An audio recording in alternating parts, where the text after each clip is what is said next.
के हैं ये वीर जवान, भारत के हैं ये वीर जवान, इनसे है देश की शान, इनसे है देश की शान, भारत के हैं ये वीर जवान, भारत के हैं ये वीर जवान, इनसे है देश का गौरव, इनसे है देश का गौरव, इनसे है देश की शान, भारत के हैं ये वीर जवान, भारत के हैं ये वीर जवान।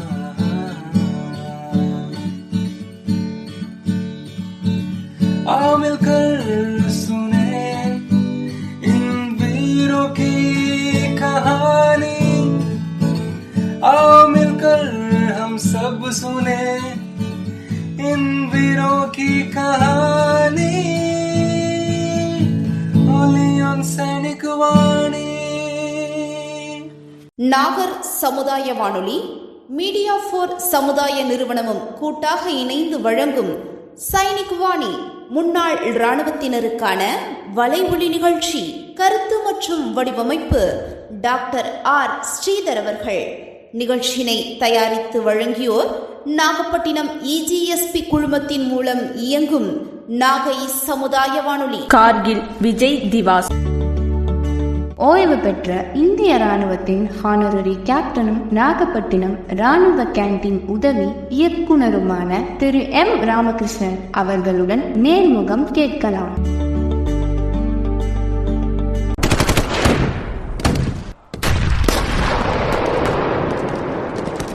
வணக்கம் அன்படையர்களே, இது EGSP சமுதாய வானொலி நிலையத்தின் 90.0. இது நம்ம ரேடியோ, நாகை ரேடியோ. இன்னைக்கு கார்கில் விஜய் திவாஸ். ஒவ்வொரு ஆண்டும் நாம ஜூலை மாதம் 26ஆம் தேதி இந்த தினத்தை நம்ம அனுசரிக்கிறோம். அந்த வகையில் இந்த ஆண்டு 25வது ஆண்டு தினமாக இந்த கார்கில் போரில் நாம வெற்றி பெற்றதை நம்ம இன்னைக்கு அனுசரிக்கிறோம். அந்த வகையில் இந்த வெற்றி தினத்தை முன்னிட்டு நமது EGSP சமுதாய வானொலி நிலையத்திற்காக தன்னுடைய பணி அனுபவங்களை நம்மோடு பகிர்ந்து கொள்கிறார்கள் ஓய்வு பெற்ற ராணுவ அதிகாரி கேப்டன் M. ராமகிருஷ்ணன் அவர்கள்.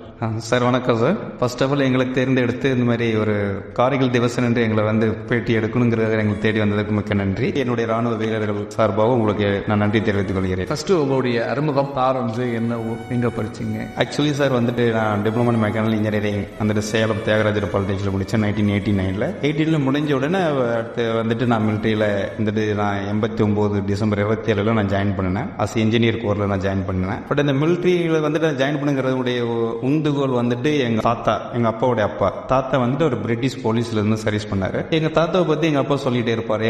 பிரிட்டிஷ் போலீஸ் மீன்ஸ் எங்க தாத்தா எப்படி எல்லாம் வேலை செஞ்சாரு என்னங்கிறத சொல்லிட்டே இருப்பாரு. அப்ப இருக்கும்போது எங்க தாத்தா காக்கி சட்டை போட்டு நான் ஒரு பச்சை கலர் யூனிஃபார்ம் போடுங்கிற ஒரு உத்வேகம் எனக்கு 6வது படிக்கும் போதுல எனக்கு உந்துதல் இருந்தது. இந்த உந்துதல் இருக்கிறதுனால நான் அப்படியே போகணும் என்னதான் டிப்ளமா படிச்சேனாலும் நான் ஜே ஆகிட்டு போகணும், நான் பிரேக் இன்ஸ்பெக்டர் ஆகணுங்கிற ஒரு எய்மில் தான் படித்தேன். இப்போ ஆர்மியில் போக அப்படின்றது இன்ட்ரெஸ்ட்ங்கிறதுனால நான் ஆர்மியில் டைவர்ட் ஆகிட்டேன். பட் அதனால ரொம்ப சந்தோஷமா போனேன். எங்கள் அம்மாவுடைய எங்கள் அப்பாவுக்கு ஓகே, அம்மாவுக்கு மிலிட்ரிக்கு போனால் ஒரு உயிரை கொள்ளணும் அப்படின்னு சொல்லுவதுனால நீ போகக்கூடாதுன்னாங்க. இல்லாமல் நான் இன்ஜினியர் கேடரில் தான் போகிறேன் அப்படின்னு சொல்லிட்டு அம்மா கிட்ட சொல்லிட்டு தான் போனேன். சொல்லி போனோட பெங்களூரில் 3 இயர்ஸ் நான் ட்ரைனிங் முடித்தேன். பெங்களூர் ட்ரைனிங் முடித்த உடனே மிலிட்ரிக்கு போகும்போது எல்லாம் மேரேஜ் பண்ணணும்னு சொன்னாங்க. நான் 92ல் நான் மேரேஜ் பண்ணிட்டேன். பிடிச்ச ஃபர்ஸ்ட் போஸ்டிங் எனக்கு காஷ்மீர். 92ல இருந்து 95 வரைக்கும் 2 வருஷம் காஷ்மீர்ல ஃபர்ஸ்ட் போஸ்டிங் போட்டாங்க. எப்படின்னா நைட்டு தூக்கிற சாப்பிட்டு நைட்டு படுத்தா எந்திரிச்சு வெளியில வரும்போது பார்த்தா 4 அடி ஐஸ் கொட்டி இருக்கும். அது அந்த ஷவுல்னு சொல்லுவோம். அந்த எக்யூப்மெண்ட் வச்சு கிளியர் பண்ணிட்டு நாங்க வெளியே போக முடியும். அந்த மாதிரிலாம் ஒரு கஷ்டங்கள். ஐஸ் அப்படியே ஊசி எடுத்து குத்துற மாதிரி நகை கண்ணுங்களை ஊசி குத்துற மாதிரி குத்தும். அந்த ஐஸினுடைய அந்த இன்டென்சிட்டி அதையும் பொருட்படுத்தாமல் நாம் எதுக்காக நம்ம நாட்டுக்கு தாய் நாடு அப்படிங்கும் போது எல்லாமே மறந்துடும். அவ்வளவு சந்தோஷம். ஓகே, நான் இங்க கஷ்டப்படுறதுனால என்னுடைய பெற்றோர்கள், என்னோட குடும்ப சந்தோஷம், என்னுடைய நாடு சந்தோஷமா இருக்குது. அந்த மாதிரி ஒரு எண்ணத்துல நாங்க ரொம்ப முகமலர்ச்சியோடு சந்தோஷத்தோட வரைக்கும் நாங்கள் சர்வீஸ் பண்ணியிருந்தோம். பட் எதிரி அப்படிங்கிறது வரும்போது பார்த்தீங்கன்னா எங்களோட சொந்தங்களும் பார்க்க மாட்டோம், எங்களோட பந்தங்கள் எதுவுமே தெரியாது எங்களுக்கு. எங்கள் முன்னாடி எதிரிகள் வார் அப்படின்னு வந்துச்சுனாவோ என்னுடைய தாய் நாடு, என்னுடைய எதிரி அவன் என்ன எந்த நோக்கத்தில் வர அவனை எப்படி நான் அப்போஸ் பண்ணணும் அந்த ஒரு எண்ணங்கள் தான் வரும்போது இது எங்கள் அப்பா அம்மா தாய் தந்தைகள் எல்லாத்தையும் நாங்கள் மறந்துடுவோம். அதுவும் அங்கேருந்து முடிஞ்சிட்டு என்னோட வாழ்க்கையில் வந்து அங்கே இருக்கும்போது எனக்கு எக்ஸ்பீரியன்ஸ் அது கிடைச்சுன்னா ஹஜ்ரத் பால் ஆப்ரேஷன் ஒன்று நடந்தது 93. அது வந்து எல்லாருக்கும் நம்மளுக்கு தெரியும்,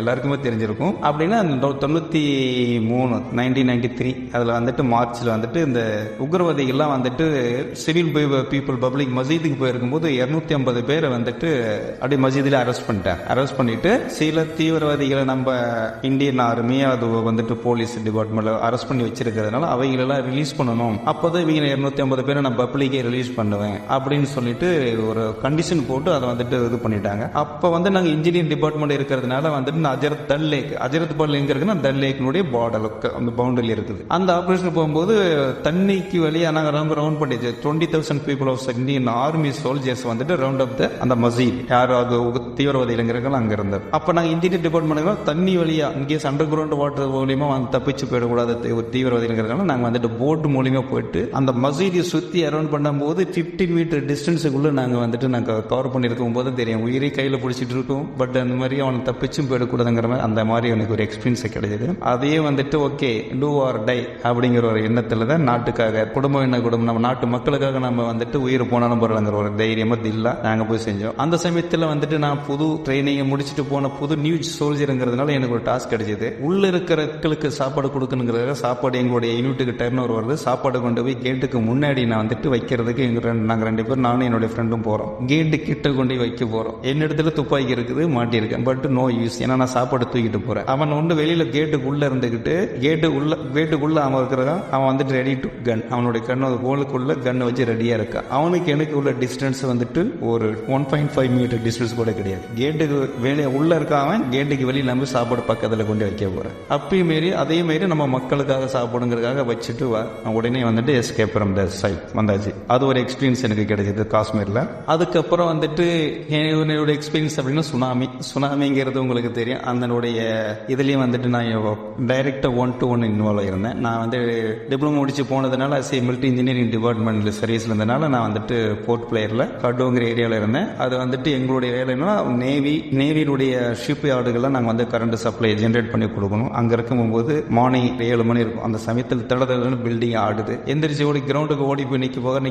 கிரவுண்டில் நிற்க முடியல. இந்த வானல் சட்டியில் கடுகு எண்ணெய் இல்லாத ஒரு வானல் சட்டியில் கடுகு போட்ட கடுகு துடிக்குமா அந்த மாதிரி தூக்கி அடிக்குது. எங்களுடைய கிரவுண்ட்ல இருந்து அதை எங்களை தூக்கி எறியுது. கிரவுண்டில் நாங்கள் படுத்துட்டோம். கீழே லைடன் பயப்படுத்தாச்சு. ஒரு 10 மினிட்ஸ் 15 மினிட்ஸ் வைப்ரேட் ஆகிட்டே இருக்குது. Very near 200 meter away from the seashore area. அங்கே நாங்கள் ரெசிடென்சியல் ஏரியா அவ்வளோ பக்கத்தில் இருக்கோம். அப்புறம் அது ஒன்று போன உடனே போயிட்டு முடிஞ்சிருச்சு. ஒரு 9 o'clock எகைன் ஷீஷோர் ஏரியா போகணும். அப்போ தான் வந்துச்சு தண்ணி வந்துட்டு கம்ப்ளீட் வாட்டர் வந்துட்டு எங்களுடைய பிளான்ட் ஜென்ரேட்டிங் பிளான்ட் கம்ப்ளீட் ஏரியால டோட்டலி டெஸ்ட்ராய் கம்ப்ளீட் உள்ள போயிடுச்சு. பட் வந்துட்டு 1 month ஆச்சு ரெக்கவர் பண்ண. டே அண்ட் நைட் நாங்கள் ஒர்க் பண்ணி அந்த எலக்ட்ரிக் சப்ளை வாட்டர் சப்ளை வந்துட்டு டிஃபென்ஸுக்கு கொடுக்கக்கூடியதை நாங்கள் ரீஸ்டோர் பண்ணியிருந்தோம். அதுக்கப்புறம் 99 கார்கில் வந்துட்டு என்னுடைய இது என்னன்னா எங்களுடைய யூனிட் வந்துட்டு நாகூர்னு இருக்கு. Nagaur district Rajasthan. Nagaur very border very near to. அங்க total 100% ready to war start. Command we are waiting for the order. Okay move நாங்கள் மூவ் வரது அளவுக்கு தயாரிருந்தோம். அப்பெல்லாம் அந்த மாதிரி நாங்கள் பட்ட கஷ்டங்களுக்கெல்லாம் இது சான்று கிடையாது. ஏன்னா அது வந்துட்டு நாங்கள் தான் சான்று, அந்த நினைவுகளை தான் நாங்கள் பண்ண முடியும். யாரையும் நாங்கள் வந்து ப்ரூவ் பண்ண முடியாது. அது என்னுடைய தாய் நாட்டுக்காகவும் நம்ம தாய் நாட்டு மக்களுக்காகவும் நாங்கள் வந்துட்டு அந்த அர்ப்பணிக்கிற மகிழ்ச்சி தான் அடைகிறேன். அப்போ நான் சாப்பிட்டு இருக்கும் போது டென்ட் அடிச்சிருப்போம். நைட்டு டென்ட் அடிச்சிருப்போம். ட்ரெயினை வந்துட்டு ஸ்னேக் பீட்டுன்னு சொல்லி கட் பண்ணி போட்டு ஒரு ட்ரெயினில் படுத்துருப்போம். மார்னிங் எந்திரிச்சு பார்த்தோம் ஒரு 10-20 பாம்பு வந்துருக்கு. குட்டி பாம்பா ஸ்னேக் வேறு பாய்சன் படுத்திருக்கும். அது ஷவரில் தூக்கி வெளியில் தூக்கி எறிஞ்சிட்டு நெக்ஸ்ட் நாங்கள் போட்டு இங்கே வேலைக்கு போவோம். மத்தியானம் சாப்பிட்டுட்டு இருப்போம். இந்த நேரத்தில் எப்போ ஆர்டர் கிடைக்கும் போது எப்போ மூவ் ஆகுங்கிறது ரெடி டு மார்னிங் நைட்டு தூங்குறது 3-4 hours கிடைக்கும். பெட் காலையில் மார்னிங் வந்துட்டு 5 o'clock 4 o'clock முன்னாடி பெட்டில் பாந்து ரெடி பண்ணி கட்டி வச்சிருவோம். ஏன்னா மூவ் கிடைச்சா உடனே மூவ் பண்ண அப்படின்னு. அந்த சமயத்தில் சாப்பாடு சமைக்கிற இடத்துல மட்டும்தான் டென்ட் இருக்கும். மீதி இடத்துல வந்துட்டு டென்ட் இருக்காது. அவளுக்கு நைட்ல குளிருக்கு காலையில வெயில் அடிக்கும். அந்த மாதிரி சமயத்தில் எங்களுக்கு சாப்பிட்டு டிஃபன் பாக்ஸ் ஓட்டியில் சாப்பிட்டுட்டே இருப்போம். அப்படியே ஒரு காத்து அடிக்கும். கடைசி சல்லு அடிச்சுன்னா சாப்பாடுல ஃபுல்லா கம்ப்ளீட் மண் வந்துடும். பசி சாப்பிடணும் என்ன பண்ணுவோம், மேலே இருக்கிற சாப்பாட்டு அந்த மண் அப்படியே ஒரு லேயர் அப்படியே எடுத்து போட்டு எகைன் சாப்பிடுவோம். அதனால அந்த மாதிரி கஷ்டங்களை நம்மளுடைய நாட்டுக்காக நாங்கள் வந்துட்டு சிறப்பாக பணி செஞ்சோம். 21 வருஷம் நான் பணியை நிறைவு செஞ்சதுனால எனக்கு கேப்டனுங்கிற ரேங்கம் வந்து கவர்மெண்ட் ஆஃப் இந்தியன் ஆர்மி எனக்கு கொடுத்து கொடுத்தது. அது நான் மிக்க மகிழ்ச்சி. இந்த இந்தியன் ஆர்மியில் போய் பிறகுதான் என்னோட ஃபேமிலியில் நல்ல ஒரு வெல் செட்டில் ஆச்சு. என் பொண்ணு டாக்டர், எங்கள் சன்னியன்லா டாக்டர், என் பையன் சாஃப்ட்வேர் இன்ஜினியர், என் ஒய்ஃபு வந்துட்டு நர்ஸாக இருக்காங்க. என்னுடைய கடமை வந்து என்னுடைய ஃபேமிலி இந்த அளவுக்கு ஒரு நல்ல ஸ்டாண்டர்டும் ஸ்டேட்டஸாக இருக்கிறது காரணம் என்னுடைய ஆர்மி சர்வீஸ் தான். ஆர்மி கொடுத்த எனக்கு அந்த ஒரு ஹெல்ப் உதவி தான். நாட்டுக்காக நானும் செஞ்சிருக்கேன், எங்களுக்கு குடும்பத்துக்காக நாடு நிறைய செஞ்சிருக்கு. என்னுடைய தரப்புல வந்துட்டு நம்ம யங்ஸ்டருக்கு நான் சொல்ல வேண்டியது என்னன்னா, ஒவ்வொருத்தனுக்கும் ஒரு unity and integrity is very important to save our country. இது ஒவ்வொரு இளைஞனுக்கும் இருக்கணும். நம்மளுக்கு நான் என்ன செஞ்சு என்னங்கிறது அந்த வந்து கேஷுவல் ஆட்டிடியூட் இல்லாம நான் ரிக்வெஸ்ட் ஆல் யங்ஸ்டர், அது யாரா இருந்தாலும் இருக்கலாம், அந்த கேர்ள்ஸா இருக்கலாம், இருக்கலாம், நம்ம நாடு நம் ஒற்றுமை, நம்ம ஒற்றுமையா இருக்கணும். ஒற்றுமையிலும் ஒருமைப்பாட்டிலும் நம்மளுடைய இந்தியா கண்டிப்பா இருக்கணும். நம்மள வந்துட்டு என்ன செஞ்சது, என்ன வேலை கிடைச்சது, வேலை இல்லைங்கிறத விட அந்த வேலையை நாம தான் தேடி போகணும். நல்ல கவர்மெண்ட் நிறைய ஆப்பர்ச்சுனிட்டி கொடுக்குது, அதை பயன்படுத்தி நம்ம வந்துட்டு இருக்கிறத பயன்படுத்தி நம்ம வாழ்க்கையில முன்னேறணும். அது மாதிரி நான் டிப்ளமா முடிச்சு போனோம், நான் சோல்ஜரா போய் இந்த அளவுக்கு நான் வந்திருக்கிறேன். என்னுடைய ஃப்ரெண்டுகளை முடிச்சோம், பிடெக் முடிச்சேன், எம்டெக் முடிச்சேன், பெரிய டைரக்டர் இதெல்லாம் ரிட்டையர்ட் ஆனாங்க. என் குடும்பம் நம்மளுடைய நாட்டுக்கு சேவை செஞ்சுங்கிற பெருமிதம் அடைகிறேன். மிக்க நன்றி. கார்கில் போரில் ஈடுபட்ட வீரர்களுக்கு இந்த நாட்டை காப்பாற்றிருக்காங்க, அவங்களுக்காக இந்த நாளில் நீங்க சொல்ல வேண்டியது. கார்கில் வந்துட்டு நானும் ஒரு பாட்டு, நானும் கார்கில் இருந்தேன். பட் ஏரியா வந்து different. But war direct firing ஆச்சு. பட் ஃபயரிங் ஆகிறது நான் எதிர்பார்த்துட்டு இருந்தோம். பட் அந்த சான்ஸ் கிடைக்கல எங்களுக்கு. பட் இருந்தாலும் அன்னைக்கு நாங்களும் ஃபயர் பண்ணிட்டு சார்ந்துருக்கோம். இன்னொரு நீத்த இந்த கார்கில் போரில் வந்து கார்கில்ங்கிறது என்ன அப்படின்னா, ஆக்சுவலி வந்துட்டு டிசம்பர் ஜனவரி பிப்ரவரி வரைக்கும் மாசம் வந்துட்டு வெரி ஹை இன்டென்சிட்டி வந்து கோல்டு இன்டென்சிட்டி அதிகமா இருக்கும். அந்த சமயத்தில் என்ன பண்ணுச்சு, இன்கேஸ் கேஷுவல் ஆட்டிடியூட் அந்த வந்து பெரிய ஒரு இஷ்யூ கிடையாது. அதே சேம் நமக்கு என்ன ப்ராப்ளம் அதே ப்ராப்ளம் அவனுக்கு இருக்கும் அப்படின்னு சொல்லிட்டு நம்ம கொஞ்சம் வந்துட்டு கீழே இறங்கிட்டோம். போஸ்ட் விட்டு கீழே வந்துட்டு கீழே கொஞ்சம் இறங்கியாச்சு. அந்த சமயத்தில் வந்துட்டு அவனுடைய ஆர்மி வந்துட்டு ஃபுல் சப்போர்ட்ல வந்துட்டு உக்ரவாதிங்க தான் கம்ப்ளீட் உள்ள வந்து அவனுக்கு நல்லா தெரிஞ்சிருச்சு எப்படி வந்து நம்மளுடைய பேக் ஆகிட்டு இருக்காங்க. அந்த சமயம் பார்த்து வந்துட்டு அவன் ஆக்குபை பண்ணிட்டான். பட் அந்த பாகிஸ்தானி இன்வேடர்ஸினுடைய எண்ணங்கள் அதிக நாட்கள் நீடிக்கவில்லை. அதை வந்துட்டு பொடி ஆக்கி விட்டாது. 2 மாதங்கள் தான். 2 மாதத்தில் வந்துட்டு எவ்வளவு கஷ்டப்பட்டாலும் இன்கேஸ் வந்துட்டு நம்மளுடைய அதே இடத்த நம்ம ரீகேப்சர் பண்ணியாச்சு. ரீகேப்சர் பண்ணிட்டோம். அந்த பாகிஸ்தானுடைய இன்வென்டர்ஸ் நம்ம கேப்சர் பண்ணிட்டோம் வித்தின் 2 months. அதில் உயிர் நீத்த என்னுடைய சகோதரர்கள் அனைவருக்கும் என்னுடைய இந்த நாளில் அவர்களுக்கு நான் சல்யூட் செய்கிறேன். அவர்களுக்கு நம்ம வந்துட்டு நான் மட்டும் கிடையாது, நம்ம இந்திய தேசத்தில் இருக்கக்கூடிய மக்கள் அனைவரும் மரியாதை செலுத்த வேண்டும். அவருடைய குடும்பம் சிறப்பாக வளர்றதுக்கு நம்மளுடைய மக்களும் நம்மளுடைய அரசாங்கமும் அவர்களுக்கு உதவி செய்யணும் என்று உங்களுக்கு கேட்டுக்கொள்கிறேன். இதுல வந்து கேப்டன் விக்ரம் பத்ரா அவங்க வந்து உயிரிழந்தாங்க. இதுல அவங்களுக்கு பரம்வீர் சக்ரா அவார்டு கிடைச்சது. Yes sir. அதை பற்றி உங்களுடைய கருத்து? அவர்கள் அவார்டு ஒவ்வொருத்தருக்கும் வந்துட்டு அவார்டு எங்களுக்கு கூட வந்துட்டு ஓபி பரகராம் அந்த மாதிரி ஓபி விஜய் அப்படிங்கிற அவார்டுகள் எங்களுக்கும் கிடைச்சது. பட் அது உயிர் வந்துட்டு தியாகம் செய்துங்கிறது வந்துட்டு 1 ஃபயர் பண்ண அப்படிங்கிறத ஒரு ஆள் வந்துட்டு ஒரு புல்லட்டு வந்துட்டு 4 துஷ்மன் அந்த மாதிரிங்கிற ஒரு எய்மில் வந்து அந்த மாதிரி செஞ்சேன். ஓகேங்களா? அந்த மாதிரி இன்வைட் பண்ண இவர்களோட முயற்சினால இருந்து அவர்கள் பரமசிவ பகரம் உயிர் தியாகம் செஞ்சார். உயிர் தியாகம் செஞ்சதை மட்டும் கிடையாது, போனோம் அப்படிங்கிறது கிடையாது. நான் இவர் உயிர் போனதுனால அவர் வந்துட்டு எத்தனை உயிரை எடுத்திருப்பாருங்கிறது அது அவருக்கு தான் தெரியும், அங்க இருக்கிறது தான் தெரியும். நிச்சயம் அவருக்கு சரி, அதுக்கு அந்த